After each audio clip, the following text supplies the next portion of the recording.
Hello,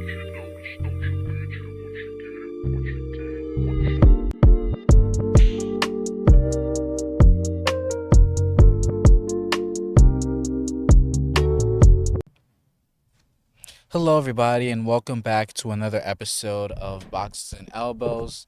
I am here at another location.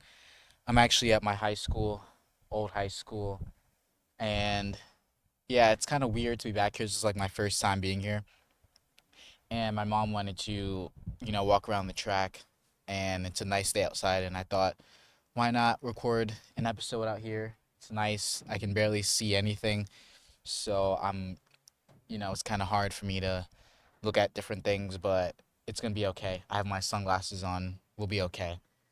There is another guy walking on the track, but he's also watching a video, so I don't know if he's really like cares about hearing me or whatever.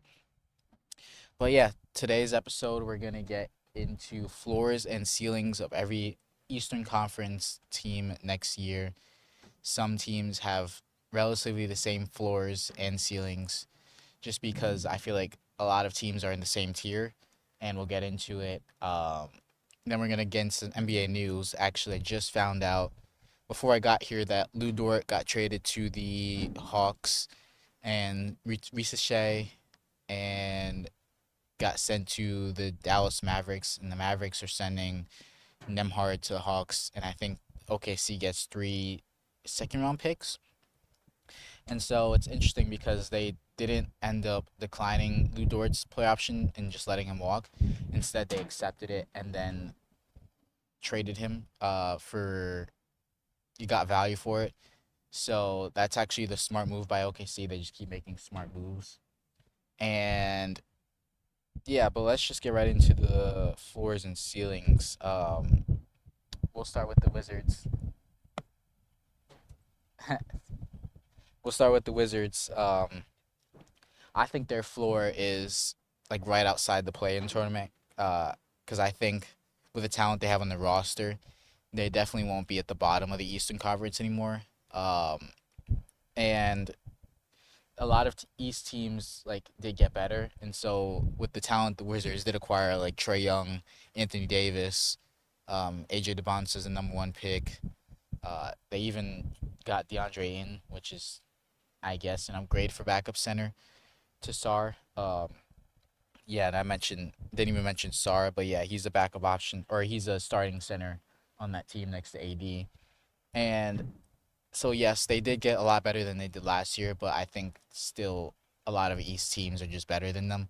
And some teams that were like in that play-in mix or early playoff exit, they also got better. Like the Raptors, got better, and it's kind of early to really put a ceiling on this team because we have to see what Trey Young and Anthony Davis looks like, what their chemistry looks like. I know that the defense of Alex Sarr and Anthony Davis is going to be really, really good, but we just have to see what them on the court looks like.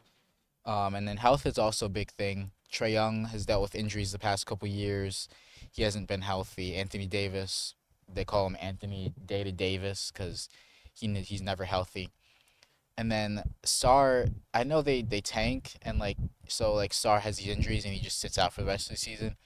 But I want to see what a full season of Alex Sar looks like. We haven't seen that yet, and we know the ceiling of defense between AD and Sar is going to be. But I just want to see Sar play a full season of basketball, and maybe he'll take another offensive leap because his offense is still a little like new and a little clunky. But with Trey Young feeding him easy baskets and with the not the pressure of having to score in the low post and all that because AD is there, so Sar can really get into his bag with this team. And while he won't get a lot of like individual touches, just because they do have Trey Young, they do have AJ that they need to develop, and they do have Anthony Davis, so those guys combined are probably going to take up like 50 to 60 shots on the team.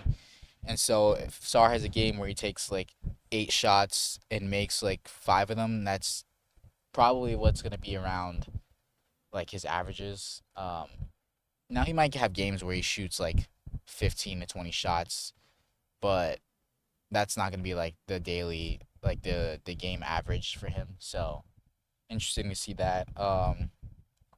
And then I know I said it's hard to gauge their ceiling, but I'm gonna give them a ceiling anyway.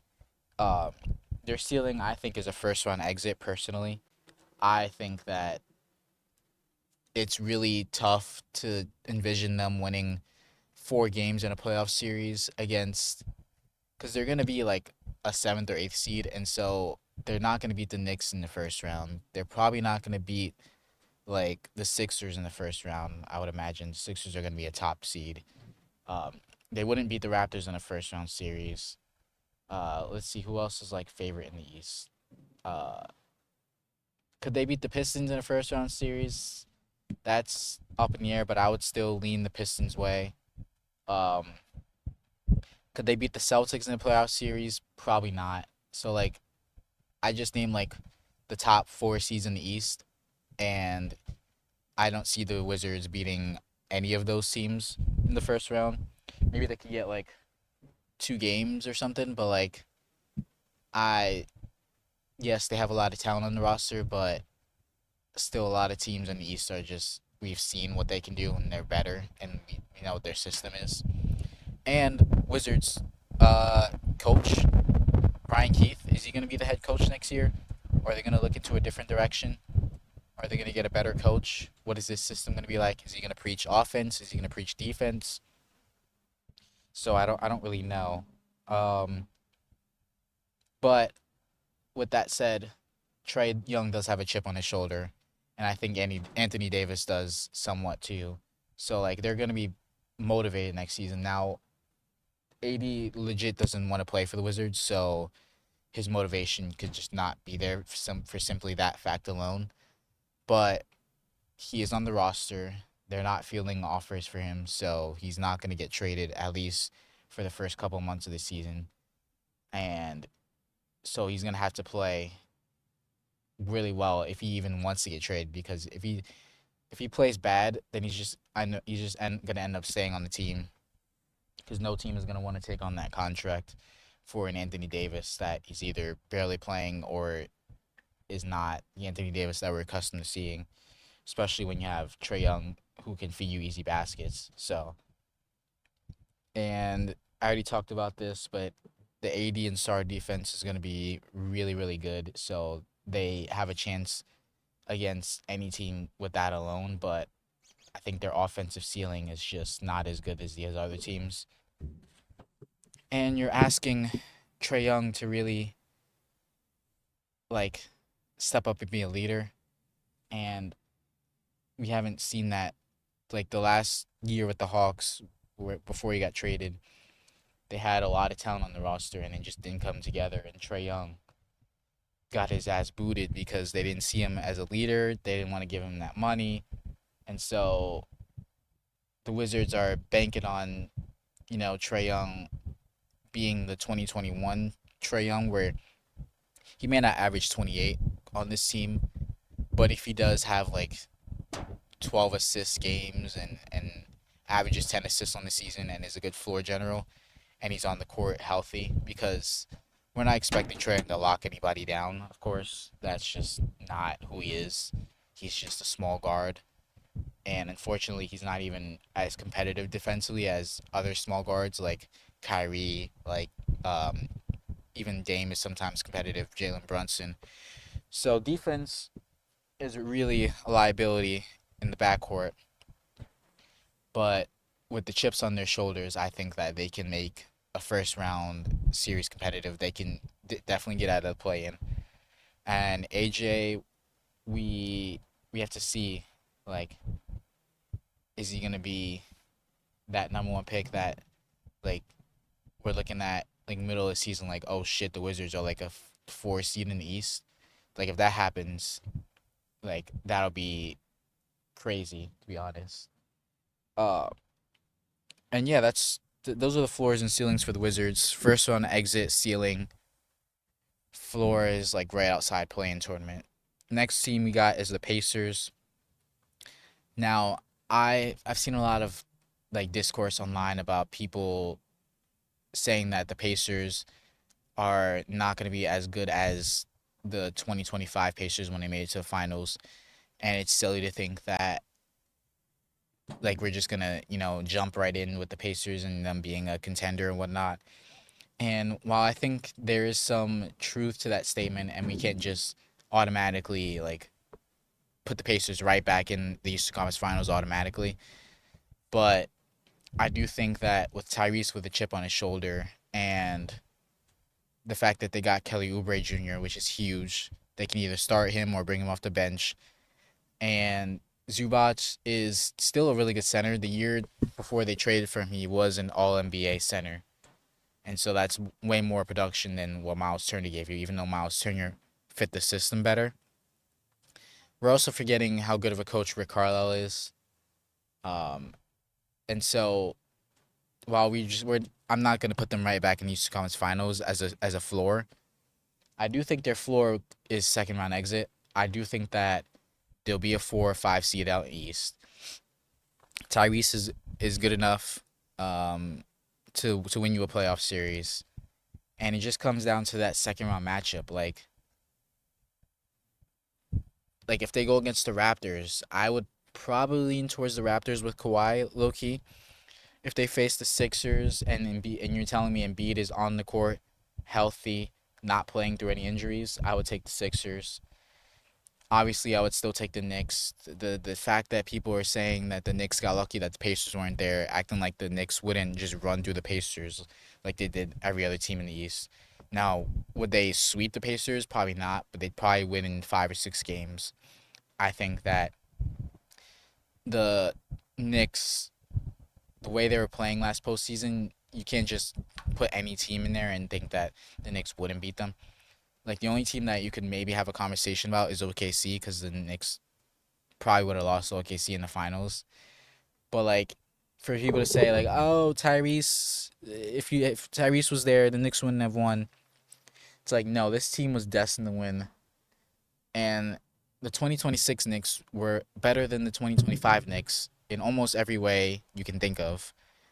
Depth was better, defense was better, health was better, coaching was better, offense was significantly better. So I just don't know why people think that just because the Knicks had the same starting five that they were the same team as the 2025 Knicks. So clearly people just don't watch basketball and don't take into account that different coach, different system, players actually get better during the offseason and aren't the same players that they were previously. Like those people just frustrate me. Anyway, what did I have? Yeah, offense. Their offense might look a tad bit different though, the Pacers, just because I think their half court creation might be a little bit better with Zubats, but like their transition offense with Zubats is probably gonna be lacking because Zubats doesn't shoot threes. I think he'll knock like 1 or 2 down, but like he's not Miles Turner. He's not spacing the floor, and you're really asking Siakam now to really like shoot more threes this season. I think because Siakam likes to work in that mid range area, but like Zubac is not standing out in the perimeter, so Zubac is going to be taking up a lot of room in the paint. And while Siakam can space out the floor, you're asking him to do what he hasn't done in a while, and he can do it. Siakam is a player that can adjust any system, can really just play his style of ball and fit in anywhere. So that's not really an issue too much. But I think with Zubac, you're adding a different look than what Miles Turner gave you. So they're gonna have to incorporate that. And Tyrese is still coming off a major surgery. So like, yeah, by playoff time he'll be ready, but like early season, mid season, he might not be the Tyrese we're accustomed to seeing, and the Pacers might be like a 7 seed out east come All Star break. It's definitely possible. And we've seen this story happen before where the Pacers were like towards like that middle bottom of the East, and then once January came around, they like were really the best team in the NBA, and they carried that all the way to the finals, and probably should have won that finals if Tyrese didn't get hurt. And therefore, the ceiling that I give this team is NBA championship. I firmly think that if the Pacers get back to the finals, it's because they got through the gauntlet of an East. They got through the Raptors. They got through the Sixers. They got through the Knicks. They got through at least two of those teams. And so if you got through those teams, that means you're playing like you're the best ball like of their lives essentially. And so you cannot rule them out in the finals if they get through the East. Like everybody thinks that the East is weak. Like no, the East is not weak anymore. Like there are at least 4 or 5 teams in the East that could legit like host the Larry O'Brien Trophy. And so the East is the gauntlet now. I think the West is still a gauntlet, but like whatever team comes out the East, it's like they had a really really dynamic run, and you can't count them out in the finals. And we saw this exact example last year where the Pacers kind of just ran through the East, and people counted them out against OKC, and they ended up making that a competitive series. And so you can't count them out. And so yeah, the notes I have are hot run, peak at the right time. So yeah, they're definitely gonna peak at the right time if they get to the finals. Uh, and my one of my notes is Tyrese just saw what the Knicks did, and I think that's motivation for Tyrese to see, hey, the Knicks just ran through the East. They had a really incredible run, so we can honestly do the same thing. We have a really good roster, um, and we really don't want to see the Knicks host another Larry O'Brien. And so that alone is going to be motivation. And I think the Pacers defense is going to improve a lot this season. Um, Miles Turner was declining on defense, unfortunately. Zubac's a really good defender, um, and way better in like pick and roll and space than Miles Turner is. I think Miles Turner is just like in a series against the Knicks, Zubats will be matched with Cat. I think that's a way better matchup for Cat than Miles Turner was, because Cat just had his way every single game of that series, and Miles Turner was getting blown by. He was getting posted up. He was just not good on defense, and unfortunately, it was the Brunson and Cat series, and nobody else really stepped up against the Pacers, which kind of sucked. So there's that, and their improved bench. Like I said, they got Kelly Oubre Jr., huge pickup, and T.J. McConnell's still there. Obi Toppin's still there. Ben Shepherd's still there. Jay Huff is now coming off the bench. He had a really good season last year as a starting center, and yeah, their starting lineup is still going to be intact. So they really have a better team than they had when they went to the finals. You do lose Ben Mathurin, but at the same time, Kelly Oubre does provide still a spark off the bench offensively, and his defense was way better than Mathurin. And you can kind of make up for the Mathurin loss essentially. It kind of sucks that they didn't get the number 5 pick that they traded to the Clippers with Zubac, which kind of sucks, but it is what it is. And I'm just gonna start flying through these teams because I only got through 2 teams, and it's like we're already almost 20 minutes in. So we're gonna speed through these. Hornets. I had the floor being a lottery pick with no Lamelo. Uh, that could be a change that could be for the worse. They're also one injury away from just like plummeting in the standings. Like God forbid, either Brandon Miller or Con Knibble gets hurt. That's like a big blow to their season. And they're still stuck in the mid tier of the East, I think. Like they're still stuck in that play-in area, and so if like everything went right their way the second half of the season last year, so if everything doesn't go their way, they could literally have a lottery pick this year, which isn't the worst thing in the world, especially if they get like a top 3 pick. And even the play-in teams got better. The Heat got better. The Magic are still, they didn't get better, but like they'll have a better season. I would project. who else? The Sixers got better, who were in the play-in last year, and so the Hornets are the odd team out in the play-in, unfortunately. Ceiling, I think for the Hornets is a first round exit. I think they can get out of the play-in. I think they'll be the best team in the play-in potentially. They have that potential. Their defense is going to be better with Naz Reid, losing LaMelo, and LaMelo makes a lot of bonehead plays, so their IQ would definitely go up. Um, and Charles Lee is a good coach, so he could definitely be one of those like floor raisers for a team like this. Um, Next team Celtics. Their floor I think is a first round exit. I think they don't have a clear second option anymore. At least with Jaylen Brown and Jason Tatum, you had a 1A, 1B. Now you just kind of have a 1A and a bunch of like like 1Cs in Derek White, Peyton Pritchard, Paul George. Um, and so the burden's going to be on Tatum a lot this season, which he is a-okay to take on that burden. I just think for the team's success, especially when it comes to playoff time, that's just going to be a lot to ask for Tatum to really carry a team every single game of every single series. And so if the Celtics faced like a Sixers team in the first round, I would pick the Sixers. If they faced the Raptors in the first round, I'd probably pick the Raptors with Kawhi.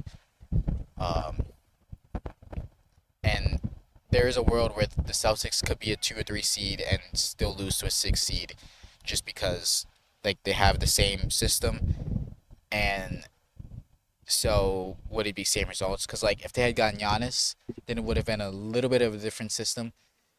Giannis likes to drive down the paint, and so he doesn't take threes, and so that would give more open looks instead of you know contested threes that this team has. And then Paul George does fit this system perfectly, and that could be to their like success or to their detriment. In the saying that Paul George is going to take a lot of threes, and so like I said, same system, same results. Did get them booted in the first round last year, second round the previous year by just taking too many threes, living and dying by the three. And so they didn't really switch it up in that regard. But with first option Tatum, their ceiling could be to win the championship, I think. Uh, and while they yes, same system, same results, they also could be same system, different results. And they did win a championship off of this same system, and so they could just have 2 years where the system didn't work, and then they get Paul George, who's a really good 3 point shooter, and Derek White finally finds his 3 point shot and has a better year. And then Peyton Pritchard, they're comparing him to Brunson in the sense that given more opportunity, he could average like 20 points per game next season, which is entirely possible. But to compare him to Brunson is asinine. So you're expecting a Peyton Pritchard leap if they would win the championship, which is possible. Derek White better shooting year, better year overall, and this team could win 4 rounds of in the playoffs. Like hot, like if their 3 point shot is hot throughout the playoffs, they're probably like the biggest threats in the Knicks in my opinion. Um, okay, and then segueing to the Knicks, I think the Knicks floor is second round exit. I think bare minimum the Knicks would get to the second round. They would win their first round series because they'd have home court, and so the the things that could be contributing to their floor, which being second round exit, would be that they're the same team. They didn't really get better. They just kept the same team, and so teams out east got better, and they know what to scout for, and that could lead to the Knicks being bounced out earlier than expected.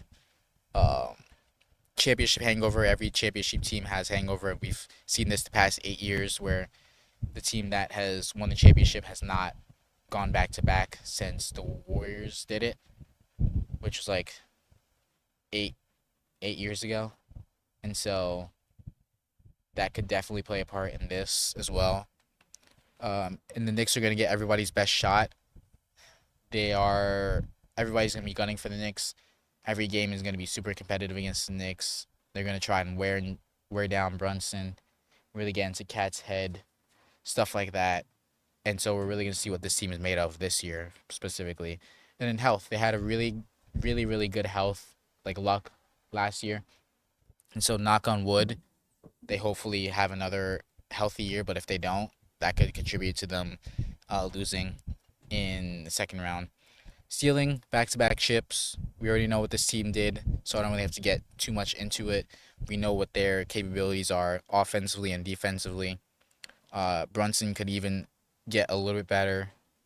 Cat could get better defensively, which is crazy because he was really good defensively last postseason, but he could get even better. OG could take an offensive leap, going from averaging 17 points a game. He could average 20 points a game next season. It's not out of the realm possibility.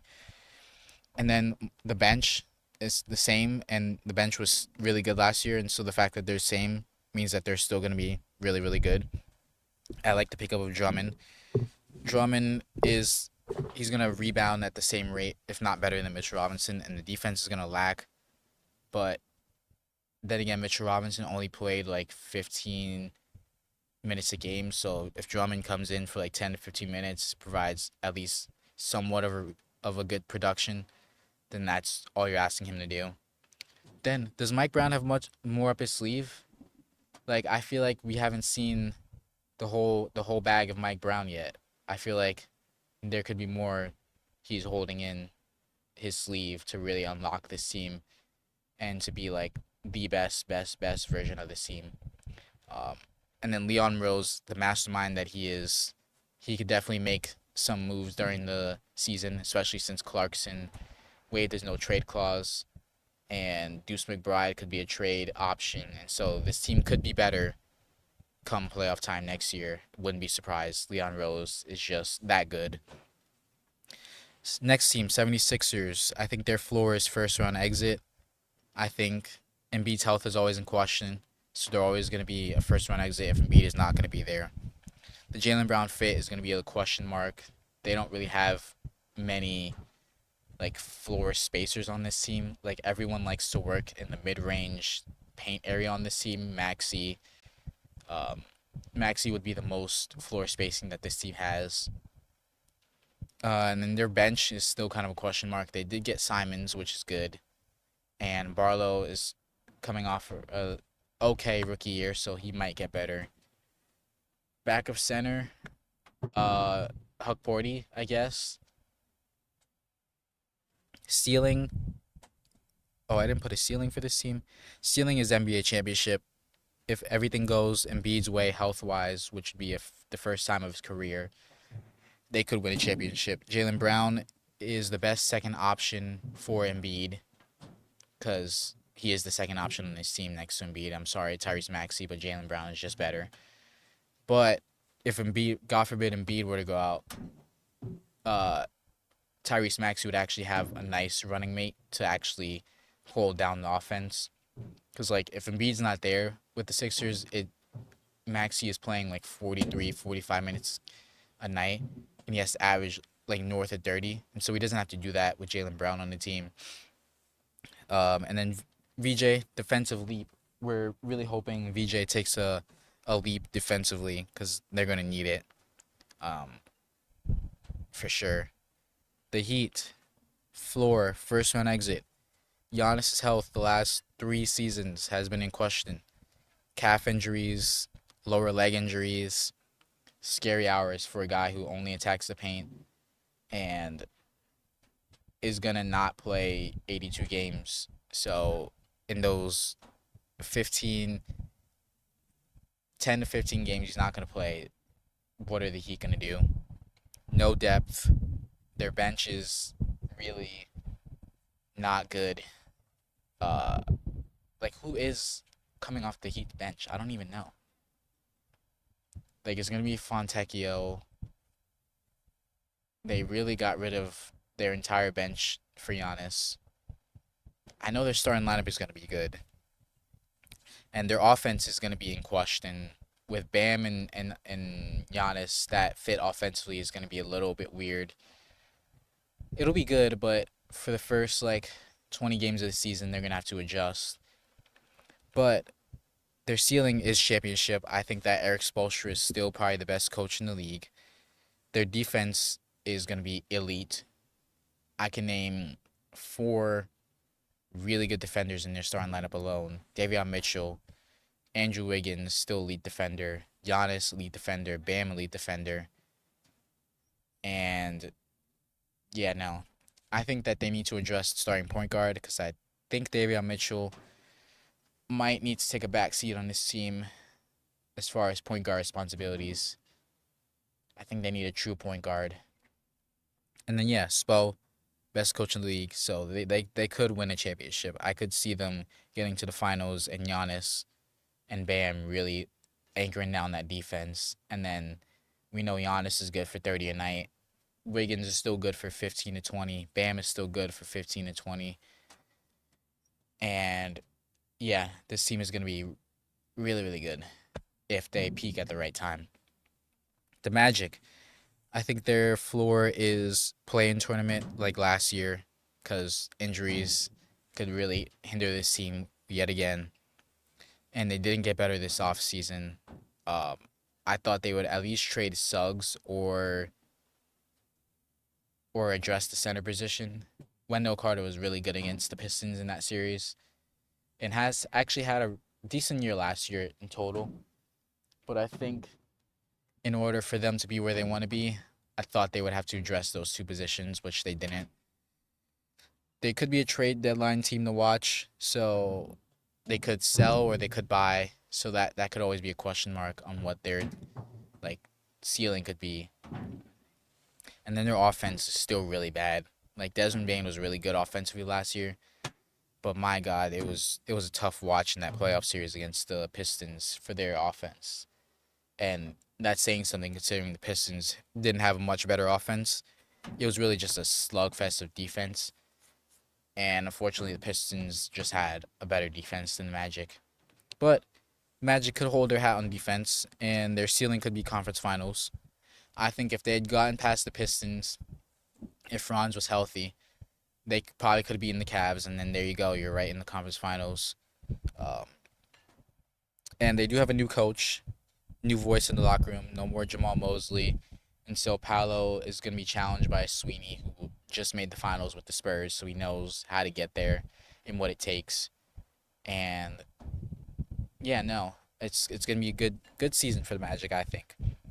And then for their to reach their ceiling to get to conference finals, Paolo and Franz both are going to have to play more than 55 games minimum. Like if either one of them plays less than 55 games, they're probably going to be in the play-in tournament again. Just because, like I said over and over again, the East is a gauntlet, and so the Magic need to have everything go their way and have all the advantages that like. They need all the advantages. So, um, Hawks floor play-in tournament. I think they got worse. The Hawks did. They still don't have size. Their depth is question mark. Like their bench is still really ass. Like last year, their bench was ass, and now they have no more. They don't have Kuminga anymore. So there goes that spark off the bench. I don't think CJ is enough for them to replicate what they did last year, and even potentially make it further. So, because they got their asses spanked by the Knicks, and if you give the Knicks a redo, and they play like they played the entire postseason beyond Game 3, and they started the postseason off like that, the Hawks would have gotten their asses beat by like 20 plus every single game. So, and they didn't get better. So there's no way they can expect to just be better next season. And then they're still developing rookies. They're developing I forget that center will be something. What the Knicks wanted him. I forgot what his name is. And Kingston Flemings, the Hawks got in the lottery as their eighth pick. Eighth pick, seventh pick, eighth pick. I don't remember what pick he was, but he was a top 10 lottery pick. I know that for sure. And so yeah, you want to develop him. Ceiling, I think for the Hawks could be second round exit, depending on their matchup. I think if they get the right matchup and they play like they did second half of the season, then they could surprise a team. They're definitely not surprising the Knicks again because the Knicks just saw that story. And then you still have a legit closer in CJ. So like in close games, they have that advantage over a lot of teams that may not have uh like a legit like closer in like tight games. So they have that advantage. The Bucks, their floor is a high lottery pick. They're gonna be the worst team in the NBA probably. Them, the Kings, and the Nets are gonna be like battling for that. No more Giannis, so they're just not gonna be competitive in a lot of games anyway. And then they could be trade deadline sellers. Tyler Hero could be gone by trade deadline. Jaquez could be gone by the trade deadline. Maybe you hold on to Ware. In fact, that's probably the smart thing to do is to hold on to Ware. Uh, but yeah, those two names could be gone by the trade deadline. Um, their ceiling could be right outside playing. I think Taylor Jenkins is a good coach. We saw what he did with the Grizzlies when the Grizzlies had a young core, and they made it to the play-in tournament. I think their first year together with Ja and Bane and Jackson Jr. And so, while I'm not expecting the Bucks to make the play-in tournament, Taylor Jenkins is a really good development coach and still just a good coach overall. Uh, and then lots of players are getting more opportunity. Tyler Hero is going to get a lot more opportunity. Jaquez is going to get a lot more opportunity. Ware, who didn't like, it was so weird last year with the Heat where he played games and then he didn't play games. He's gonna play games this year, so they're gonna get more opportunity, which is probably gonna lead to more wins probably. The Nets, no more. The ceiling, the floor for the Nets, high lottery pick. I think they're probably not gonna be good. And if Porter Jr. MPJ is your best player, that's kind of funny, and it's probably gonna end up in a lot of losses. Um, Ceiling right outside play in. I think similar to the Bucks, a lot more players are gonna get more opportunity. Their player development goes well. Um, Randall helps win regular season games for sure, and Jordy Fernandez is still a good coach. Um, so they could win 25 games, 30 games next year. The Raptors. How many teams do I have? Oh, okay. The Raptors, their floor is first on exit. Kawhi quickly health could be in question always. Shooting, I just don't think they have a lot of great shooters on the team. They have good shooters, but I don't think they have a singular great shooter. And then Pirtle is your starting center, which is like ugh. Like you really expect to go far with him as your starting center, and that contract is so ugly. So would teams even want to take on that contract? Probably not. So you're gonna have to play him. Ceiling championship. We already see what Kawhi is. He's obviously significantly better than Brandon Ingram. Defense, defense, defense. Their their ceiling defensively is probably going to be like top 5 in the league, maybe even top 3 with Scotty, Kawhi, CMB. Barrett is still a really good defender. Jamal Shed is a really good defender at the guard position. So they could run out that 5-man lineup and just annihilate everyone defensively. And Scotty Barnes, we could see another leap from him. Could potentially be top 10 in MVP voting next year, depending on where the Raptors sit and how he has how a season he has. Jesus Christ. And Darko Rajakovic is still a good coach. We saw it last year against the Cavs. Had a roster that wasn't complete. Didn't have his best players out there quickly. Ingram, Barnes and Barrett were basically playing solo out there, and Darko was cooking up schemes offensively and defensively to really extend that series against the Cavs to 7 games. Speaking of the Cavs, their floor is first on exit. You could argue that they could have been one last year against the Raptors, went 7 games, and as you know, in that seventh game, anything could go your way or not go your way, and you could be bounced. I don't trust Harden at all when it comes to playoff time. So if they were in a matchup against a really good team in the playoffs, first round. uh, Harden would not be trusted, even though he's not on the team currently. They didn't get better. Um, they just straight up just didn't get better. Thought they would fire Kenny Atkinson, which they didn't do. Teams in the East just got better around them, so they're probably not going to be a top. They could be a top four seed next year, but like they're teetering the line of like that B tier in the East and not A tier anymore. Ceiling, they could win more than one game in the Eastern Conference Finals. That's my ceiling for them. Game one against the Knicks is proof of this. They could have won. They should have won game one against the Knicks. They had that game in their hands and they let it slip through. So that's one game that they could have won. The rest of the games they just weren't even in the games. Game one was their game to win. So, and then Max Strus didn't play pretty much the entire season. So if you get a full season of Max Strus, they probably win 3 or 4 more games, which puts them in a better position standings wise and rhythm wise and team wise. But they still are, their ceiling could change with LeBron. Like they're still in contention for LeBron. So like the ceiling is like TBD at this point. And then Mobley, you're basically asking Mobley to save you.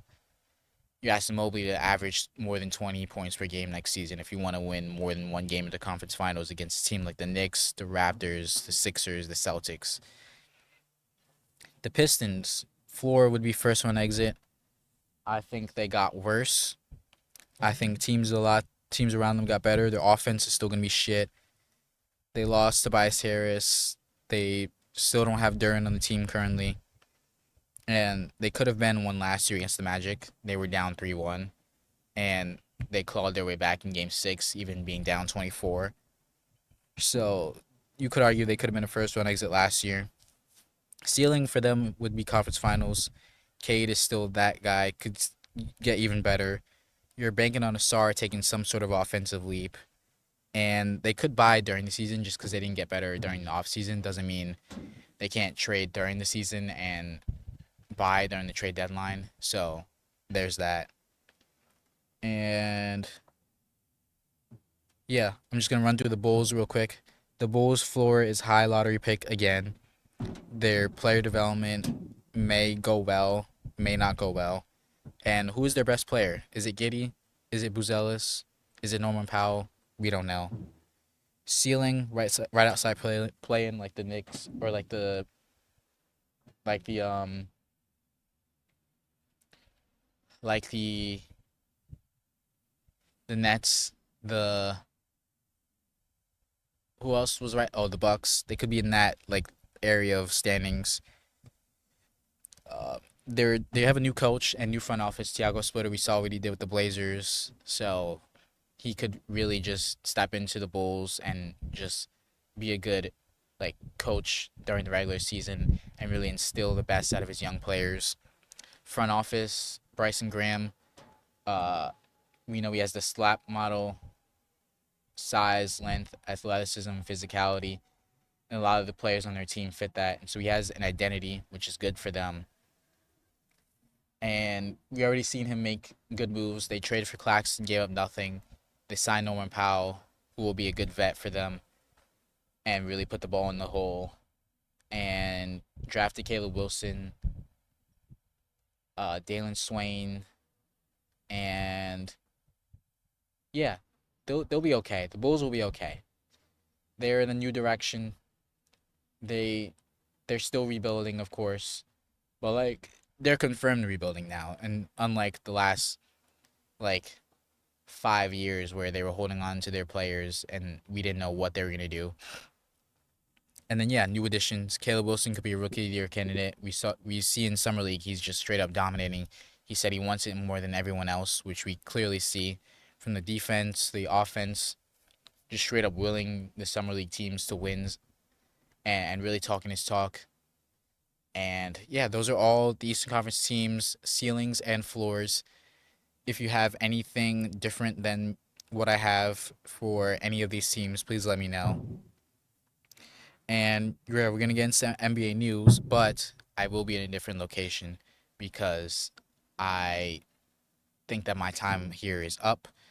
And so if you see me in a different location for the next bit of this episode, actually, I lied. Because the NBA news is the last thing I really wanted to get into for this episode. I didn't really want to make this episode too long because I have a busy week ahead of me and I want to film another episode. And so the more I get into this episode, the less I have for the next episode. And I want to have a quality episode, 2 episodes this week instead of just one like last week. So we're going to get to NBA news really quick. Disregard what I just said the past like 2 minutes. Musa Cisse, the Knicks were trying to get him for their third string center. He was decent, and we saw against the Knicks against when he was with the Dallas Mavericks, he was really good. And for third string center, you're not really asking much. And so Leon Rose nearly cooked, but the Mavs matched his offer, so he will not be a Knick. MPJ is trying to get an extension with the Nets. They're talking about extensions. So is he gonna probably that money's probably gonna come down from $43 million to around like 32 to $35 million a year, which for MPJ that's right around where he should be salary wise. And I'm surprised that he wants an extension with the Nets. He must really like it there because I feel like he could be a trade target for a lot of teams like the Pistons. Wink, wink. Pistons, please make the phone call to the Nets. Send Ron Holland or picks or whatever. Try to get MPJ, please. LeBron still hasn't chosen a team, which kind of sucks because he's holding up the schedule for the NBA, and it's really annoying that 41-year-old Bron is still making the league about him. And my dad said that he needs the league more than the league needs him, and I had said no. The league needs LeBron more than he needs the league. Like we see what LeBron does outside of the NBA. He's golfing. He has all these sponsorships, partnerships, and whatnot. He's enjoying life outside the NBA perfectly fine. So the NBA really just needs him and his retirement tour, and then after that, it'll be sad hours in the NBA without LeBron. Gary Trent Jr. is getting investigated for the $64 million contract he signed, which is crazy because Gary Trent Jr. is not a player who deserves $60 million a year. And so they're investigating the fact that the Bucks might have snuck that deal under the table. Like, hey, you can take a minimum for these 2 years you're here, and then that third year we'll give you whatever money you want, and we'll really hit that salary cap floor, and we'll just give you whatever you want. But if you take minimums on these 2 years, then we'll give you what you want. And yeah, that's kind of crazy. Hopefully that's not true, because that would be insanely crazy if that is true. And then lastly, Adebayo and Tyler Hero got into a fight, and no videos come out, which is crazy because the Draymond Green punch video came out instantly, and apparently Tyler Hero was dissing Bam Adebayo and pretty much the entire Heat, uh, like organization, as soon as he got traded, which is crazy because we knew Tyler Hero was gonna get traded. Like he's been in trade rumors the past like 3 or 4 years. He's been in every package for any star that the Heat has tried to get, whether it's Damian Lillard, Ja Morant, uh, Giannis in this case. So like, Hero shouldn't be surprised. But I guess him and Adebayo didn't get along or whatnot, and Adebayo is just chilling. He's like, yeah, I got my running mate Giannis. Not really worried about Tyler Hero anymore. Um, and yeah, it's just kind of funny that those two got into a fight. And Adebayo, people are saying that Adebayo, if he really wanted to like get into Hero, Hero would have had a black eye or whatever. So apparently the fight wasn't that crazy. But I'm hoping some sort of video or something gets released in the next coming weeks. I mean, it's probably not going to happen. That's just wishful thinking. But yeah, we're going to wrap up the episode here. And yeah, I'll see you guys in maybe a new environment. I don't know. We'll see. Maybe I'll be back here. Who knows?